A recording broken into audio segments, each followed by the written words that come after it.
Welcome, welcome, welcome. Welcome everybody to part two of our three-part 2022 introductory webinar series. In part two today of the webinar series, we're joined by Brendan Casey, and Brendan is going to be looking at the welfare state pension qualification update. So significant changes proposed in October of 2021 in relation to our pensions and our welfare. Brendan is now looking at, based on the report that's been presented to the government, what is likely to be implemented, what's likely to change, what's likely to happen here. And do you know, when you go on seminars and webinars, you go and you want to hear from the experts, okay? Not only is Brendan a category authority on PRSI and welfare, he is the category authority in the country. So welcome, Brendan. Thank you very much for joining us here. We're also joined today from our internal team by Naomi. Naomi's on our tax team, and Naomi has a particular penchant for income tax and PRSI and this whole area too. So hopefully Naomi will be able to contribute if you do have questions. Okay, so first things first, Daniel has just put up in the chat box, if you go down to the chat box, Daniel has just put up a link to the notes for today's session. So if you want to download the slides and the notes for today's session, if you click on the link in there, you'll be able to download the material that Brendan's going to cover. Now, as we go through the session, we've got over 1,500 people registered for today's webinar. So it's the biggest webinar registration we ever had. We're expecting to break 1,000 people live on the session. If you have questions, go down into the Q&A box down below. Now, Brendan has a huge amount of knowledge to impart and insights. He's distilled it down to fit into an hour, but hopefully Brendan will be able to answer some questions. If you do have questions, please put the questions in the Q&A box. Put them into the Q&A box, because if you put them into the Q&A box, we'll be able to pick them up here, we'll be able to track them a little better. Sometimes when stuff goes into the chat box, we end up missing it. Do ask questions as you go through. If Naomi can answer any of the questions by typing, she will. Otherwise, we'll get Brendan to answer them.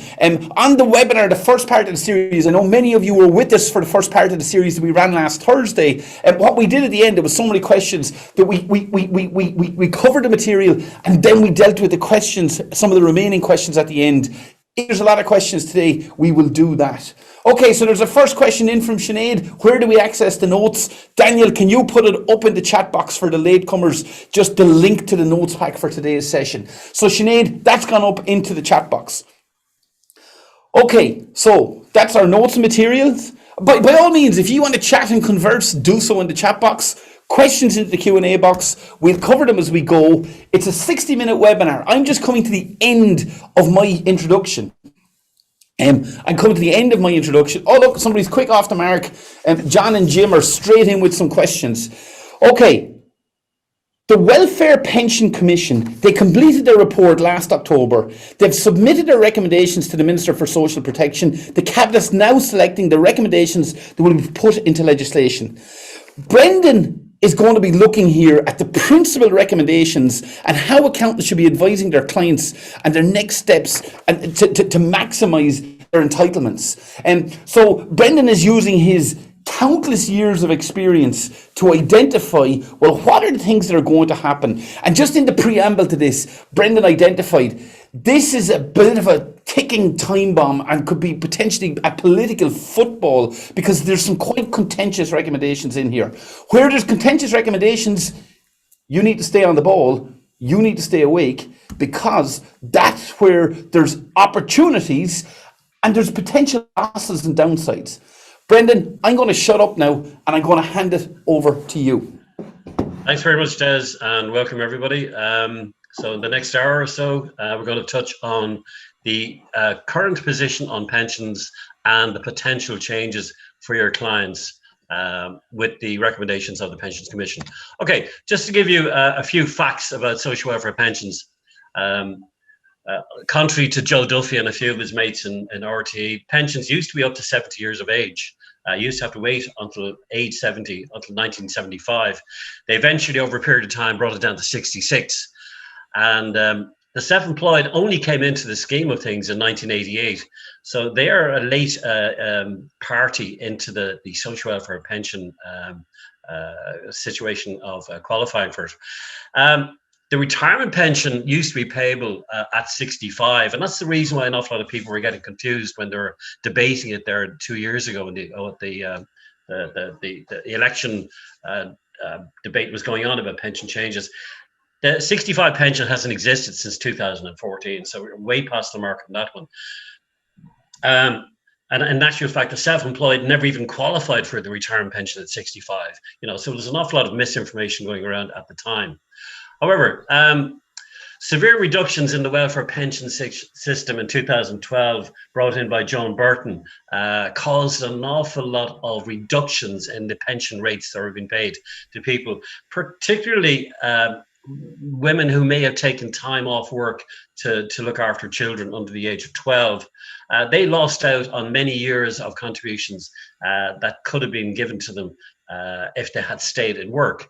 Now, under the average test that existed at the time in 2012, Joan brought in an awful lot of changes. Now, she was disingenuous when she said, I didn't change the old age pension rate. What she really meant was she didn't change the top rate, but the other changes underneath were anything up to 13% of reduction. So the austerity years actually reduced everything except the maximum pension that people were getting by about 12 to 13%. She brought in new average ranges. Before September 2012, a person with an average of 48 got the maximum.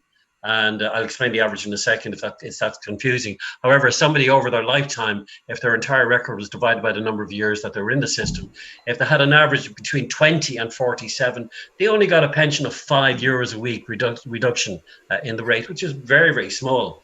But what Joan did was she introduced other average ranges and split the 20 to 47 into a 40 to 47, 30 to 39, and 20 to 29. And this all the way down to the 21 meant that a person in September 2012 got a reduction of 30 odd euros, 38 euros a week in their pension, which is 13% reduction. So that was what the kickback was in the political campaign for elections in 2020. It came to a head because people were pretty peeved off that they actually had a reduced pension rate being paid to them. Now, in 2019, there was a new system being brought into social welfare where they allowed for the looking after children before 1994 to be credited. So this total contribution approach was the new way they were going to go. And the more you paid and the more number of years you had in the system, the higher a pension rate you would get. So this was a way of bringing in a bit of egalitarianism into the pension calculation system, and to allow for particularly women, we have to admit, who took time off to raise kids, to get a higher rate. So what they did was they backdated that new pension system to anybody that had the pension payable from 2012 onwards. But they only backdated the money to 2018. So they didn't go back all the way to 2012, but they went back for a year. So this new total contribution approach is the new game in town on pension qualifications. And I have it in great detail explaining exactly how it works and how you should consider it for your clients going into the future. As I said, the general election in 2020 brought this to a head. And the changes that were proposed to start in January 2021 were that the 66 years of age would go up to 67 for pensioners born after January 1955. And in 2028, it was going to go up to 68. So therefore, anybody born after January 1961 was now going to go to a pension rate at age 68. The total contribution approach was going to be the only game in town from January 2021, and they were going to abolish the average test. That would have meant huge, massive reductions for persons who had got a limited period of time in the workforce, who may have started as an immigrant in their 40s or 50s. Their pension rate would go down by about a half to about €100 a week.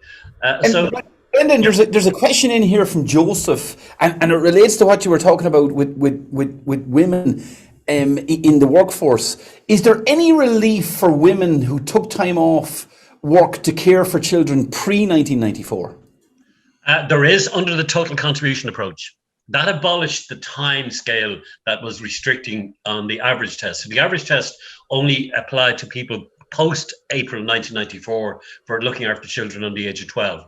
This total contribution approach, also known as the aggregate contribution method, they really trip off the tongue, whoever came up with the terms, but that also applied.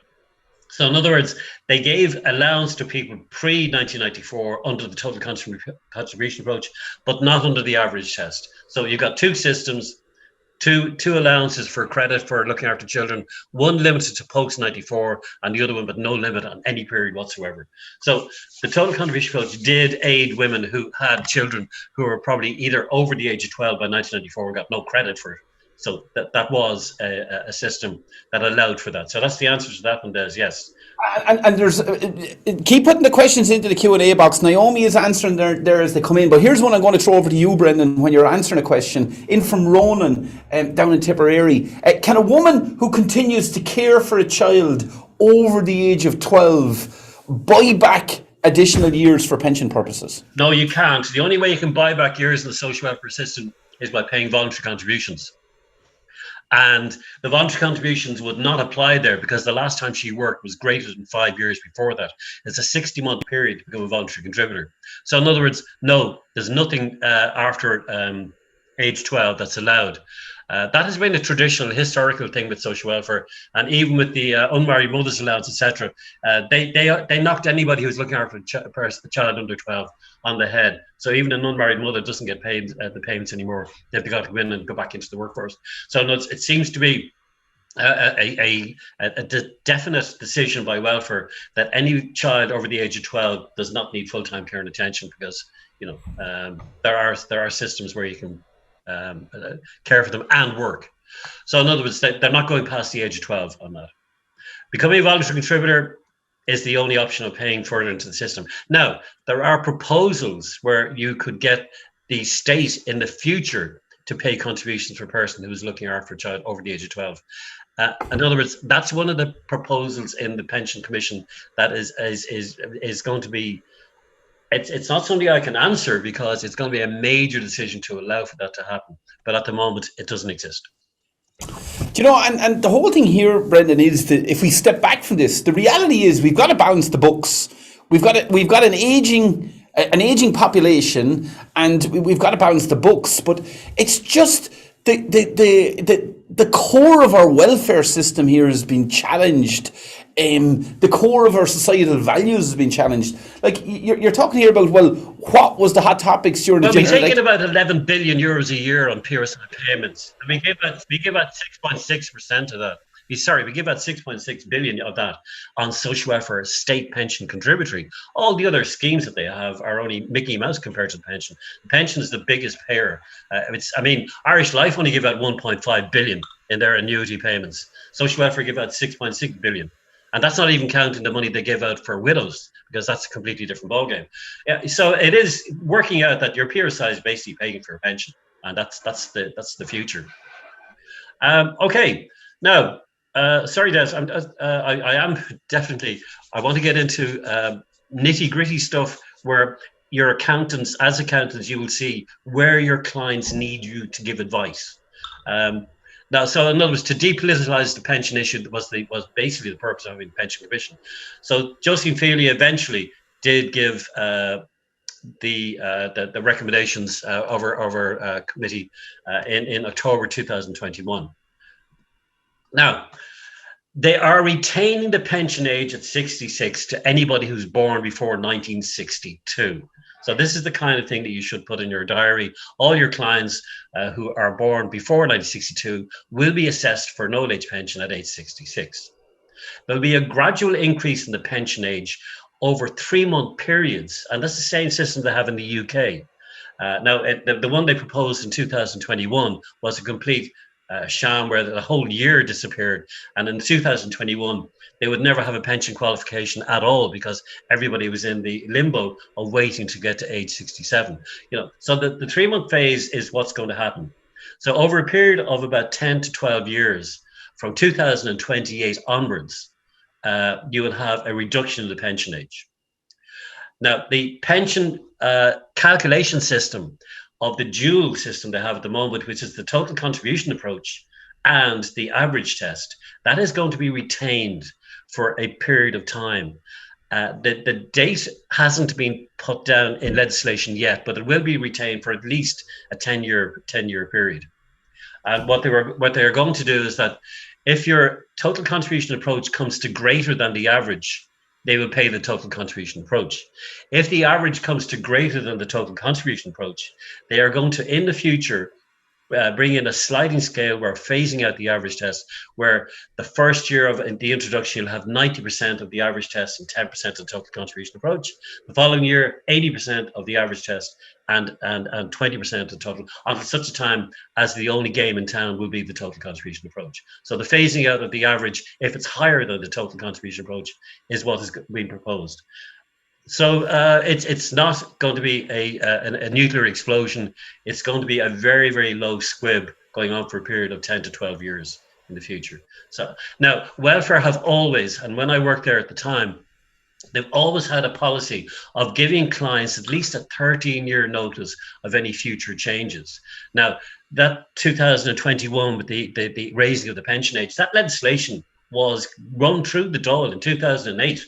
So all this hands in the air from politicians, some of them who are still politicians back 13 years ago, were the same ones that voted for these changes in the first place. So they have got a responsible attitude to what should happen in the future. And they have nearly always been sticking to a 13-year phase in of any major changes. So that's there's not going to be a huge change over the next year or two. So certainly anybody born before 62, 66 years of age. Now, if you want them, I've done calculations on it at the moment, and anybody's born after 1966 or 65 will have to wait until their pension age of 67. Now, anybody born after 1973 will have to wait until they're 68. So I have got a scale here of the reductions. Now, if there's a person born in 1962, they'll have to wait for 66 years and 3 months.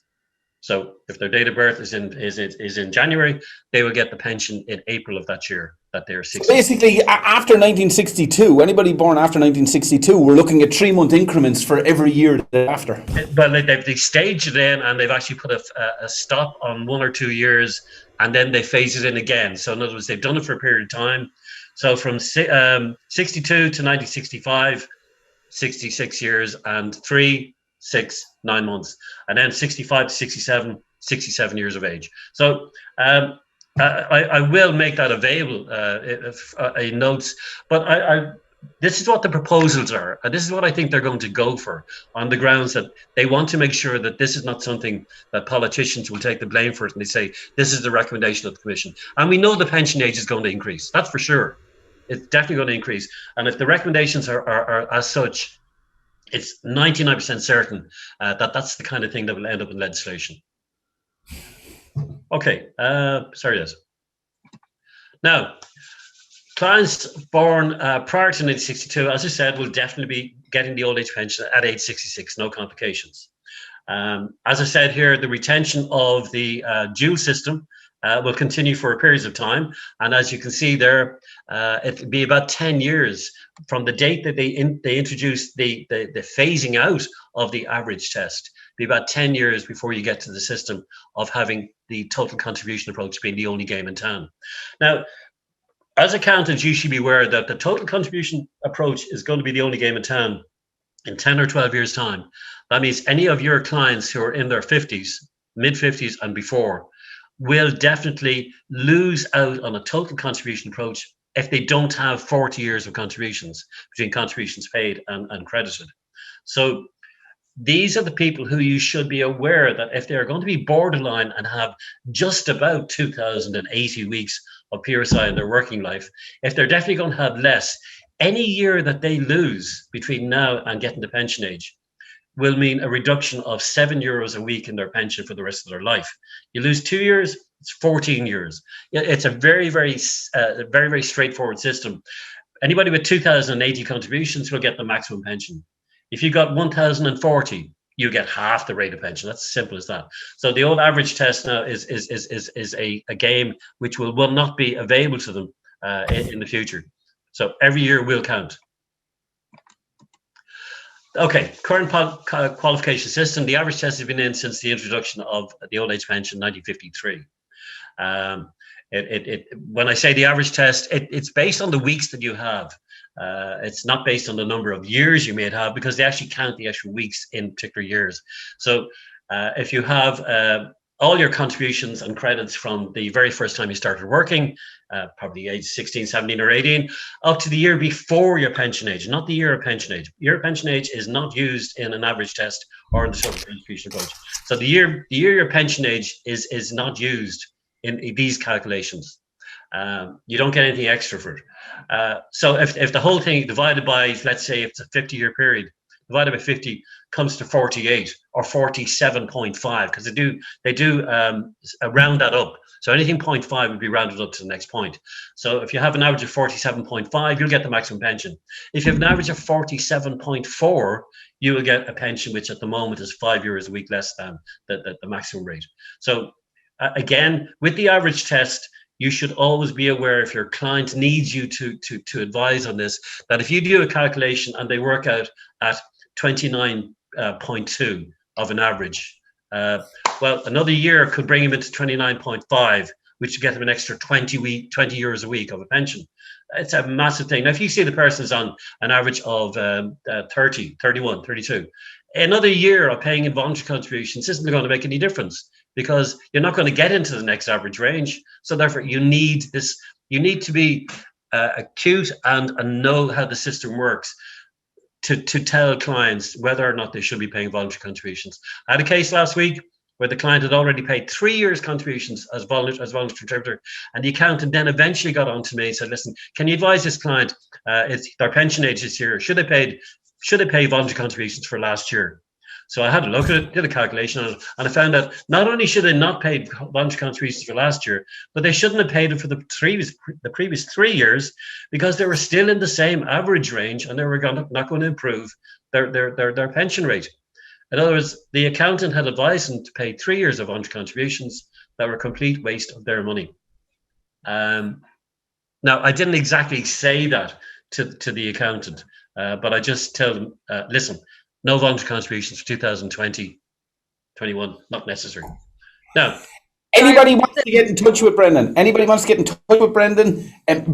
at psiconsultancy.com. I've just put it into the chat box. Brendan does work directly with accountants. This is his bread and butter, is in solving these sticky problems. So Brendan at psiconsultancy.com. It's in the chat box. Naomi, I interrupted you. Yeah, no, sorry. I've got a real quick question, because it's come about 3 times now in the Q&A box. You can correct me if I'm wrong on this one. A self-employed individual whose spouse works for them, is it class M or is it class S? If self-employed is a sole trader? Sole trader, yeah. And their wife just works for them. And the works for them, okay. It's class M. M for Mary, no PRSI. Yeah. Now, when you say work for them, okay, I'm being pedantic here, but there's a difference between for and with. If she works for them, that sounds like an employee. True? True. Okay. What I've got is self-employed spouse performing auxiliary tasks, but who are not a business partner or an employee. There you go. That's different legislation altogether. That's working with. Okay. And that's the difference. So if you have a spouse working with the sole trader, doing the same or ancillary tasks, not in partnership, then since 2014, they've been liable to class S. If you have a spouse working for, like doing reception, I'll give you the common one would be, let's say, a receptionist for a doctor. And he's the receptionist, she's the doctor. He's not insured at the A rate, he's insured at the M rate. Now, if that happens and it happens in the recent past, they should definitely explore the possibility of becoming a voluntary contributor if they already have 10 years of PRSI, because it works out at 6.6%, whereas an employee paying Class A works out at 14.2%. So it's still a bit of a saving, and you're retaining the continuity of a social welfare insurance record. But the difference is for and with. With self-employed. So in other words, there's too many people thinking they can just get away with that and pay Class S. They have to actually be. It could very well work out that if it's queried at a later stage and you answer the questions in the wrong manner, you may find all those S contributions will be cancelled by welfare, and you will only get a 4-year refund under the rules of the time frame. Thank you. Okay, so average test has been there all along. Total contribution approach, otherwise known as the aggregate contribution method, introduced in 2019. And the major difference there is that it's based on a maximum of 2080, which is 40 years of PRSI and credits. But the good thing on the total contribution approach is that you will get credit for years prior to 1994 if you took time off to look after children. Okay. Now, all of those still need a minimum of 520 weeks of reckonable PRSI contributions. They have to be paid before you get to go. So if you don't have 520 reckonable PRSI contributions, by the time you get to pension age, then you will not qualify for the old age pension. Now, the one thing that is forgotten about in a lot of cases is, particularly in the sole traders, Revenue do not raise a PRSI charge in the year that the sole trader is pension age. However, if those contributions are required to bring the person up to the 520 weeks of reckonable contributions, let's say they got 500, and it's up to paid up to the year before pension age. But in the year their pension age, their date of birth is, let's say, September, October in the year of pension age. But you could have Class S contributions from January of the year of pension age up to their birthday, in that case, September, October. And those 20 extra weeks that you can pay into the system would bring you into the 520 weeks of reckonable contributions. That is the only time that the year of pension age would be desirable to have PRSI contributions. Now, if you're doing that through PAYE and you're a director in a company, you will pay under the system up to your 66th birthday. So in other words, it's done as a live deduction during the year because you're under pension age. But traditionally, Revenue have not raised a PRSI charge for sole traders. But it doesn't mean that you can't go to welfare, because Revenue only act as collecting agents for social welfare. They pass some money on to welfare. But the self-employed section in Waterford, in Cork Road in Waterford, the social welfare self-employed section in Waterford, they will accommodate you to have maybe a payable order made payable to the accountant department, social welfare, for the amount of money that they consider should be paid in the year of pension age, where it's vital to have those contributions included in the 520 weeks reckonable contribution condition if you were short of it up to the year before pension age. Sorry, now, Brendan, on the voluntary, the questions are coming in here fast. On the voluntary contributions, there's a question here from Matthew, and he says a lot of his clients, self-employed clients, had no PRSI liability for 2020, and he advised them to make a voluntary contribution. Sorry. Now, I'm interrupting you. Is that because of PUP or TWSS? He doesn't say. He basically says that needs to be addressed. Sorry, Naomi. Can I address that once and then you can go on? Okay. Yeah. Because under PUP and TWSS for 2020. They will, if you're previously self-employed and you were self-employed, let's say you owned a small pub down the country and you're a sole trader and you had to go for the PUP payments or the TWSS payments if you're a director, those contributions will be allowed as Class S in 2020. So you'll end up with 52 Class S contributions, which will go towards your pension. So there's no need to become a voluntary contributor. Now, okay. Now, the difference is that, the 500 minimum that is payable when you're paying Class S self-employed.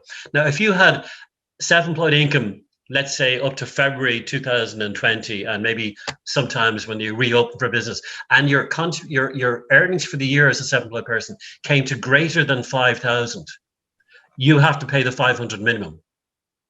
Now, if your earnings came to less than 5,000, and you're entitled to the TWSS or the PUP payments, then there is no minimum of 500 and you will get 52 Class S contributions for 2020. Okay. That's great, because he basically carried on to say the department wrote back and some had the €500 liability and others were told their application is on file while the department look into it and what can be done for 2020. So he wanted to know, was he wrong to advise voluntary contributions? No, you don't have to, because if you're in the PUP payment system or the TWSS, then you don't have to. Now, in February, next month, the self-employed section, I spoke to them in great detail about this because I was aware that people should be notified about becoming voluntary contributors if they were falling between stools. But they said that in February 2022, they will be getting all of these updated onto the system with 52 Class S, with the guys with earnings of 5,000 or greater, 500 liability that have to be done through the ROS, or if you've got less than 5,000, then you will have 52 Class S and no gap in your insurance record. Now, if you weren't in receipt of a PUP payment and you just decide to take time out and not work, now you're looking at becoming a voluntary contributor. That's perfect, because he goes on to say the trade income was under 5,000 and they're on the PUP for 9 months, so not the full 52 weeks. Yes, absolutely. Okay. Thank you very much. Average test normally uses reckonable weeks of PRSI paid from the year of entry to the year before pension age. Now, there are alternative dates of entry that can be used, where the client's average comes to 48 from April 1979 to the year before pension age. Anything before 79 is completely disregarded and the maximum pension will be paid. The reason why they picked April 79 is because that was the year of the introduction of PRSI in the first place. Before that, it was social welfare, different kind of a system, welfare. So if you have an average of 48 from April 79 to the year before pension age, yeah, guaranteed maximum. Where the client has PRSI at Class S for self-employed paid in 88-89, the 88-89 year will be used if it's beneficial to use. So in other words, if you've got a fairly good record of Class S from 88-89 and you have a record prior to that where you were working as an employee, and instead of stretching the average out from the earlier date, they will actually give you a date of entry in 88, 89 and calculate the pension. Now, I've got an example of that I had about 2 or 3 weeks ago, and I explained that in greater detail. So just bear with me on that one, on the Class S. Now, where the client paid B, C, or D as a civil or public servant before 1995, they will have contributions. They will have the average test made from the very first date if they hadn't had a subsequent contribution paid before April 1991. Now, this affects an awful lot of Gardaí in particular. So if you started for the very first time as a civil or public servant, let's say in the 70s or the 80s, and you left the public service job and you got a job in the private sector before April 1991, they will use the second entry as the date of entry for calculating your pension. So in other words, if you got a job in 1990 and prior to that you're a B, C, or D contributor, well, they use 1990 as the date of entry. Now, if you subsequently didn't leave the public service job and get a job in the public sector after April 91, they will always use the earlier date of entry. So there's an awful lot of, particularly guards, because that was a huge thing for them. A lot of them think they'll only use the most recent date of entry for my pension calculations. No, they won't. They will use the original date at the B, C, or D rate. So that's one of the alternative ones you have for the date of entry. Now, when you get a copy of a social welfare insurance record, if you ever want to get a copy for a client or you want to advise the client, the number to ring is 0818 690 690. So 0818 690 690, and you get through and they will send out a copy of an insurance record to the client. But what they don't have on that insurance record is they won't have any reference at all to homemakers credits. This is something you've got to make up yourself. Now, so in other words, providing the client wasn't working at any stage and not paying PRSI, because there are situations where you could be working and not paying a reckoned PRSI rate. Before 1991, if you worked less than 18 hours a week and weren't dependent on the income for your livelihood, then Class J applied to you, and those J contributions will never be used for pension qualification. But if you are looking at a child under the age of 12 and you're also in receipt of J contributions for employment, even though those J don't count for the pension, they will not give you credit for those years, because the rules for homemakers is you can't be in receipt of any income. So somebody who's class M or J because of employment, social welfare PSI regulations that don't allow you to pay the full rate, it's a double whammy in that case, because not only do those contribution classes not count for the pension, but it also causes you not to have homemaker credits being awarded for those particular years. So under the average test, it's only periods after 1994 and onwards where you will get a disregard of those years for your pension. So in other words, if you have a period of time of 45 years from the first entry into insurance up to the pension age, and 10 of those years you were looking after a child under the age of 12 post April 1994, then they will average test will be over a 35-year period. So in other words, it'll make it easier to elongate, to compact your insurance record and come to an average rate, an average range, which would get you a higher rate of pension. So that's the difference between the total contribution approach and the average post April 1994, and you'll have them disregarded from the average calculation. Now, that number, folks, there's a couple of questions in there about the number. The number that Brendan quoted is 0818 690 690. So if you're a PRSI records assessment, 0818 690 690. Now, we've got lots of questions. We're swamped with questions. Naomi can't type fast enough. You can see the steam coming off her fingers.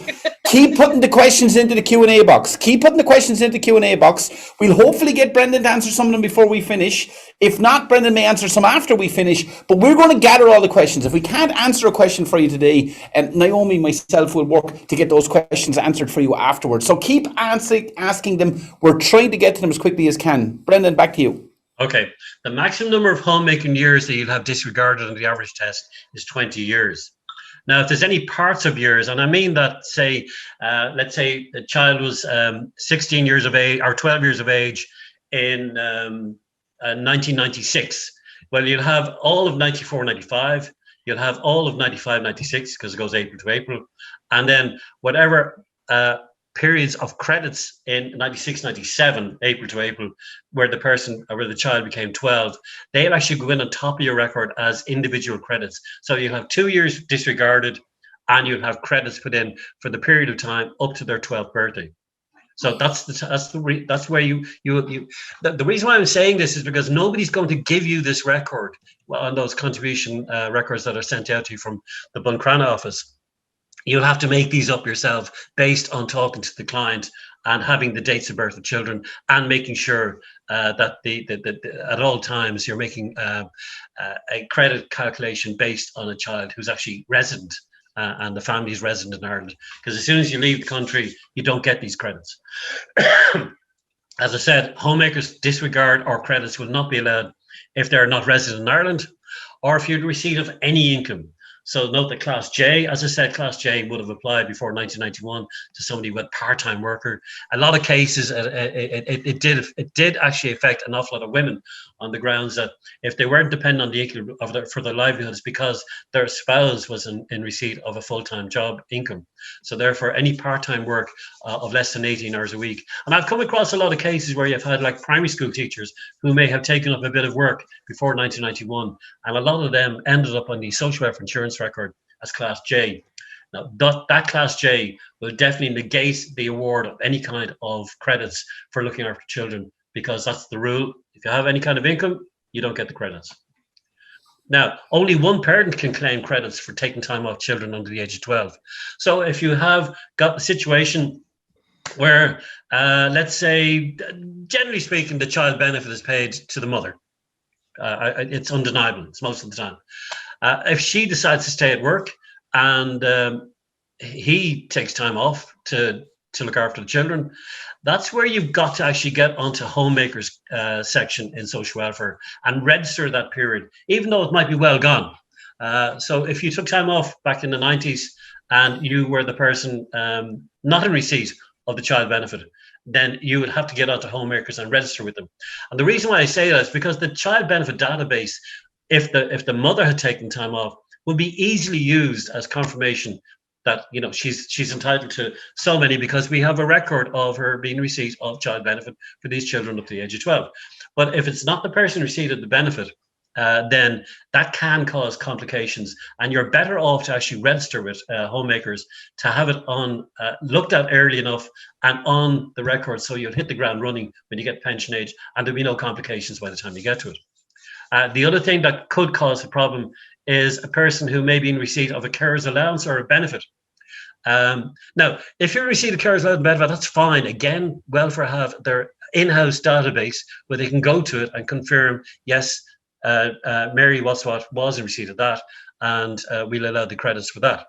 Well, but if the person has taken time off to look after, say, an elderly parent and was not qualified for carer's allowance or benefit and didn't claim it, they're the ones that definitely have to go to HM homemakers section and fill in the HM1. The HM1 form is available online, so you can just fill that in and bang it off. And hopefully, if they have any queries, they can deal with it, or else they might just have it registered. So again, as I said, by the time you get to pension age, they would hit the ground running. But I certainly would suggest that you do always, in the case of looking after a person over the age of 12 who needs full-time care and attention, let's say it could be a parent. If that's the case and you're not in receipt of a social welfare payment, definitely fill in the HM1, because the kind of confirmation that they will need maybe is something that can only be given by a medical practitioner who is certifying that these persons need full-time care and attention. If you leave that until you get to pension age, for starters, it's very, very likely that the person you're looking after is deceased. And it could also be likely that the doctor who was advising at the time may not even be in practice, or they themselves may be deceased. And it may be very hard at that stage then that you will have difficulty in proving that you were taking time off to look after somebody who needed full-time care and attention if there's nobody out there to confirm that. So the sooner you do that, nearer the date of it happening, the easier it will be to actually have no future complications or delays in a pension qualification. Because, as I said, if you're born and if your age profile is in the 50s, age 50s and before it, then the total contribution approach will be the only option for your pension qualification. And the more of those you have on record for looking after and caring for children or elderly, the most likely is that it will not cause you to have a reduction in your pension in the future. Just a helpful tip in the chat here from Maureen. And Maureen says the clients themselves can actually request the digital certificate of PRSI records on MyGov, and they can get it almost instantly there. So just another way of accessing information. Oh, absolutely. I gave out the phone number because that's the 100% certainty that you will get to the system. But under the MyGov, if you're registered, then you can have instant access to the insurance records. That's true. Yeah. Absolutely, Des. Now, under the average test, there is no limit on the number of credits you can get. So in other words, you can work for 10 years and sign on for unemployment for the rest of your life and end up with a maximum pension. So you know there's no cap on the number of credits that will be used under the average test. Now, here's the example of what I said about these changes of the dates of entry options. Right, we have a guy born 95 to 56. He's pension age this June. He has an insurance record in the 70s, paid contributions on and off, maybe school, college, blah, blah, blah. That's why there's a bit here, it's a bit there. There's very few. There's only one there, near enough to 52 weeks. And then there's blanks from 80, 81 onwards. Now, I know what he was doing. He was actually a director of his own company at that stage. He set up a company back in the 80s, early 80s. Now, I know it because the record that I got from social welfare that he sent to me had Class K contributions from 80-81 right up to 88-89. You got 52 Class K in 80-89, and 89-90 is 52 Class S. Now, that alternative date of entry only applies to people who have PRSI at the S rate paid in the 88-89 year, which is the first year of the introduction of PRSI for the self-employed. This client had 52 Class K in 88-89.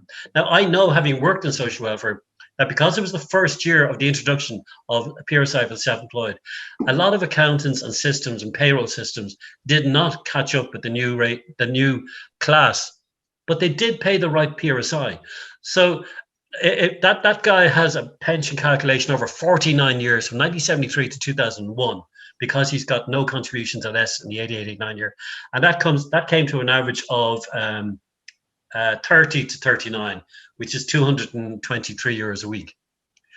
I said, I rang the client and I said, get onto social welfare pensions or self-employed section in Waterford and ask them to check out that 88, 89, 52 class K and ask them how much PRSI was paid on that, because the health levy at the time was only 1%. So it should be easy to see. So he rang them up and he got back and he said, yes, I checked it out and there's actually 5%. And the 5% was the first year PRSI rate for the self-employed in 88, 89. He said, yes, they actually have 5% of my income as PRSI paid that year. And the class K was a typo because it just continued on the K that was there before, was the health levy. And he said, they've now changed to 52 class S. So that one phone call that he made changed the 88, 89 to 52 class S. And now all of a sudden he's qualified to a pension, which is an extra 35 euros a week for the rest of his life. And he's now qualified for the maximum pension because the rule of 88, 89 now applies. So you can see how important it is. It's a game of very thin margins, Brendan. It's almost scary when I see you doing sessions on PRSI in terms of the opportunities that are being lost and the cost with these rules. Like PRSI within a general accounting firm in terms of advising self-employed people, but PRSI in general is just such a minefield. And the general public they're wandering around oblivious to this. Like, they're oblivious to the impact that one phone call could make. One phone call. Yeah, absolutely. I mean, I luckily enough, I was sitting with a client and there was 3 years missing from their insurance record. They said there should be a record there. So I sat down with them in their kitchen and we rang social welfare. And the first thing, these were contributions missing in the 90s. And the first thing the guy in social welfare said to your woman was, do you have P60s for those years? This is 3 years back in the 90s. I mean, who's got P60s going back that far? That's what he said. You mean you haven't kept your P60s from the 90s? No, but this is what the guy in welfare said to her. And I was prompt here in the background. I won't stay too long on this, but I was prompt in the background to say, can you check your emergency file there for the 1991 and 92? And he said, what's the employer's registration number? He said back to her, because they have to check through the employer's registration number. And I said, well, will you check the year that is there, because she was in the same job for all those years. So it's the same employer's number of the one that you have on file. So he went back and he went to check the employer's registration number. He found 3 years in the space of 2 minutes. He found 3 years in the emergency file, which went nowhere. They were in a bin. And I said, can you update those and send me a copy of the new record? Those 3 years meant the lady from the rest of her life then was getting a pension 15 euros more a week for the rest of her life. But if I hadn't been sitting there, she'd been getting onto revenue looking for a copy of. Anyway, sorry. I was disappointed in the service she was getting from my ex-colleagues, but I don't hold a torch for welfare. I just know how the system works, and I also know where the bodies are buried. Okay, I got to move on. As I said, there's exactly what I'm talking about. Can you just read that yourself, guys? This is the guy who had 49 years of an insurance record, and I got it reduced down to 34 years from 88 to 21, and his pension now goes into the max. Okay,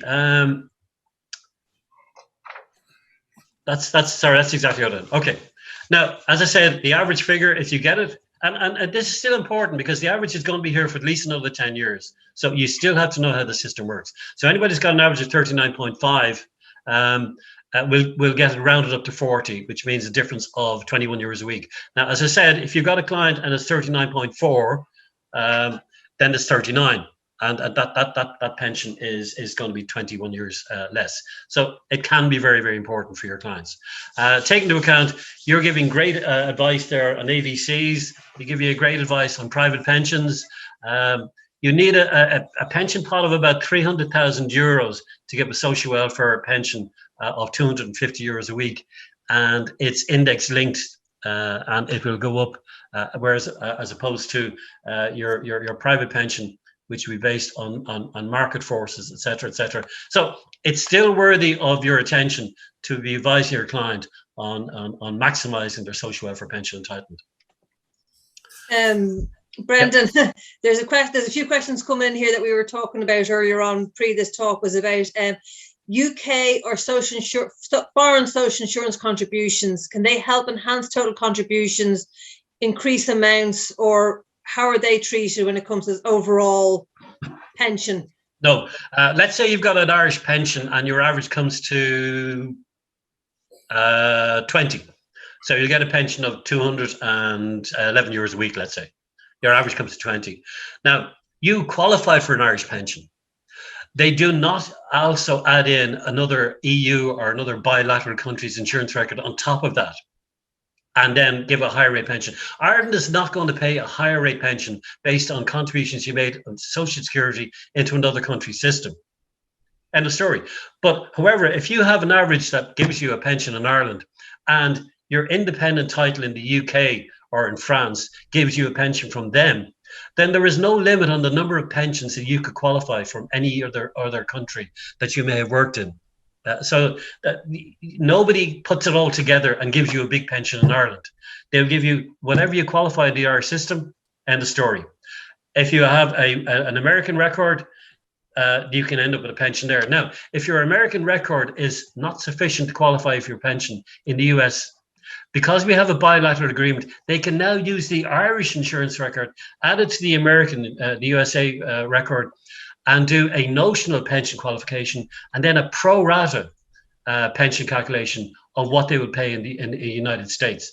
So, for example, if all your record added together would give you a pension of maybe €250, but only 20% of the record is from the US, they will give you 1/5 of that pension, 20%. That's how it works. So you don't, there's no add it all together and you get one pension from one country. You could get partial pensions from each country, and that's that.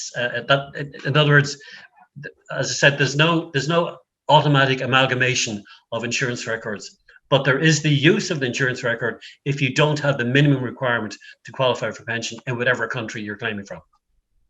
Yeah, thank you. Okay. Now, the very last thing there is about the emergency file. There's millions of insurance records held in social welfare of missing contributions. So in other words, it's your client is going to be able to tell you that that insurance record they're after getting from the Crown Office in social welfare, it looks wrong. You have maybe a year missing.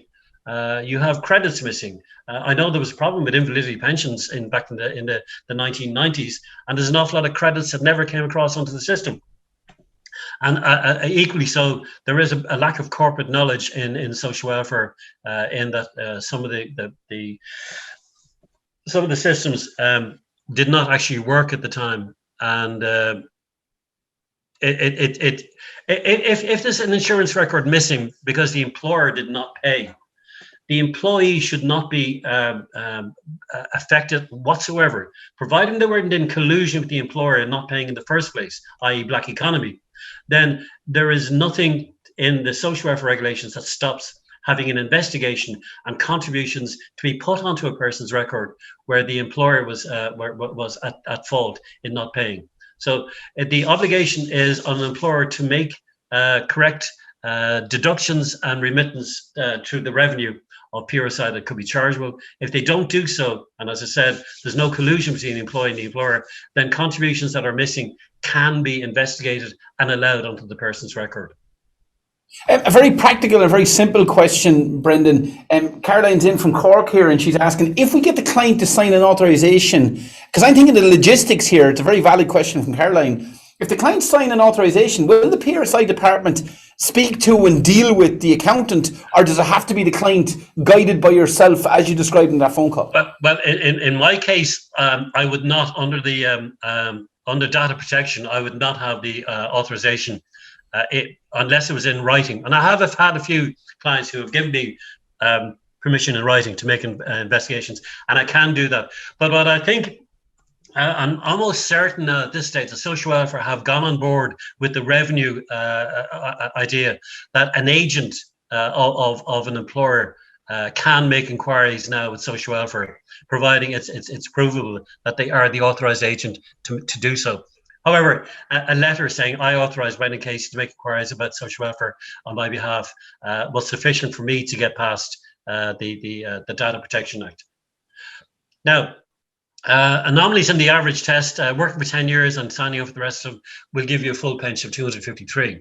An immigrant who came here at the age of 55 and works up to pension age 66 can qualify for the 552 maximum rate as well, because the average from the last 10 or 11 years will be greater than 48.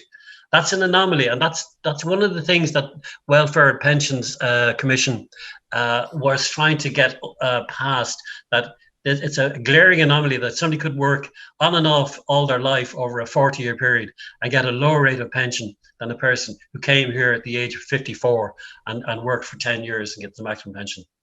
Now, a female who works, say, from 1972, started work first in 72, and takes time off to look after a child under the age of 12 after 1994.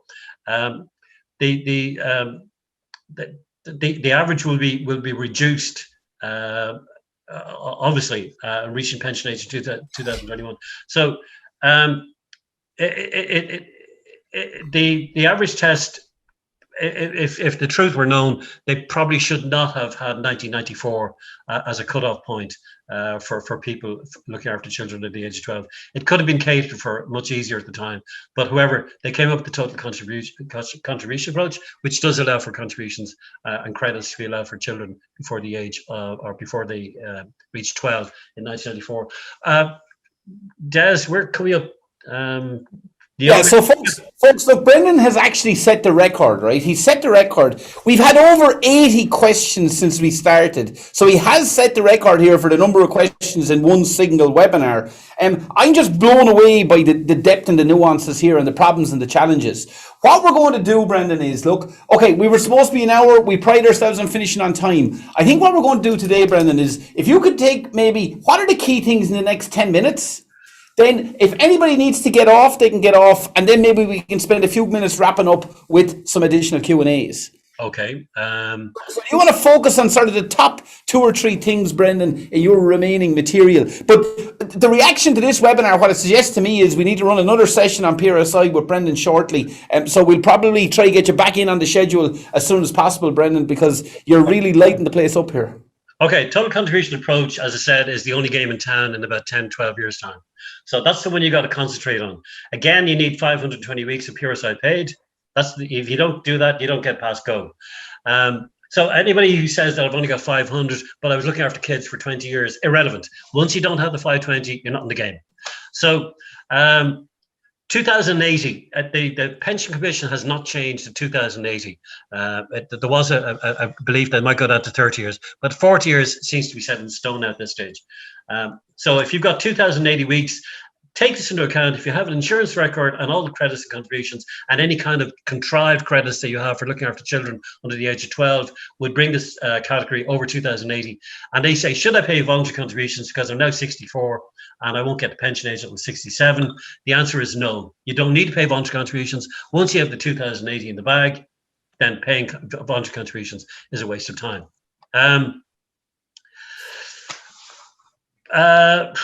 Now, the self-employed section, because PRSI only came in 88, they will have to make concessions. In other words, I suspect that the average test for the self-employed past 2028 will be retained in full for the self-employed, because otherwise it would be a stupid situation for having to have reduced total contribution approach calculation if there's not 40 years to have the contributions from 1988 onwards.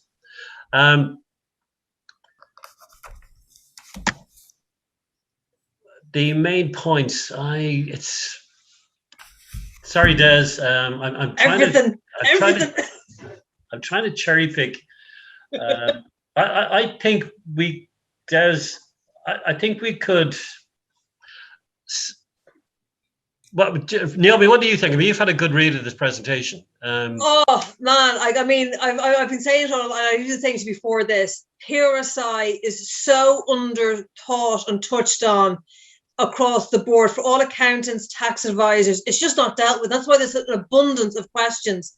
Because what's the trend? What's the trend in the questions, Naomi? Is there any questions that stand out for you that we'll throw to Brendan for the next 10 minutes? Yeah, it's like I said, people arriving, people getting refunds, the allowances and the social welfare is like the benefits. If you're on benefits from welfare, do you get credits? If you're on allowances from welfare, do you get credits? Okay. There's one very major thing, especially with your accountants and self-employed people.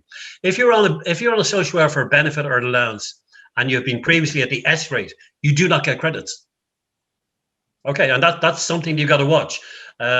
So anybody who is in receipt of a means-tested payment and they have previously been a Class S, they should nearly see how they're covered for the old age pension on the grounds that they're going to have a gap in their insurance record between now and pension age. And it may be necessary to actually be on the allowance and also pay voluntary contributions.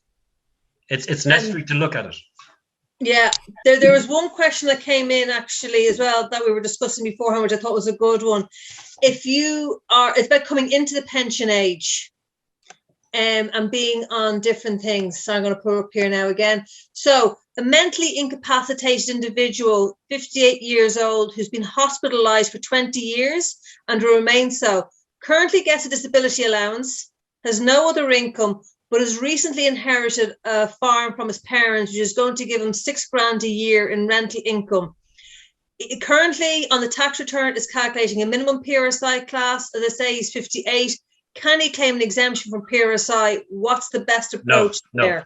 Once you have an income, in that case, that'll be unearned income. So if you have unearned income like rental or leasing, if it's greater than 5,000, you'll pay the 500 minimum payment.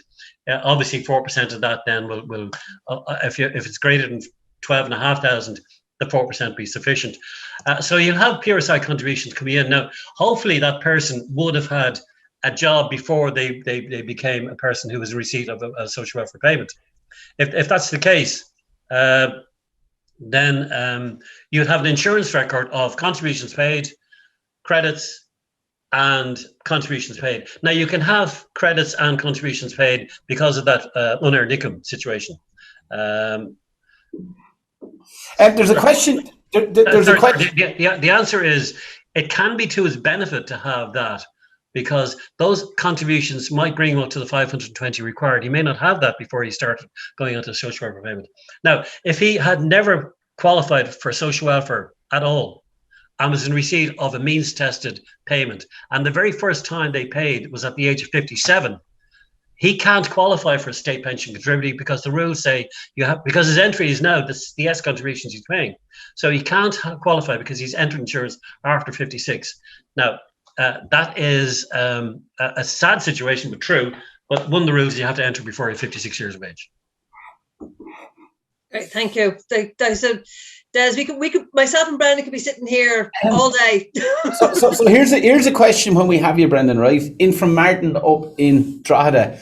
If a director had 36 years of contributions up to age 56 and decided to retire early, would they need to make voluntary contributions up to retirement age? You would have to do the calculation on it. And if it's a person who can have an average, and they may have already got the average, and another few years of contributions may not bring them into a higher average, and the average is always going to be better than the total contribution approach, then it's not worth your while becoming a voluntary contributor. And it was changing your average from an average of 32 in the 30 to 39 range to 35 is of no benefit to you.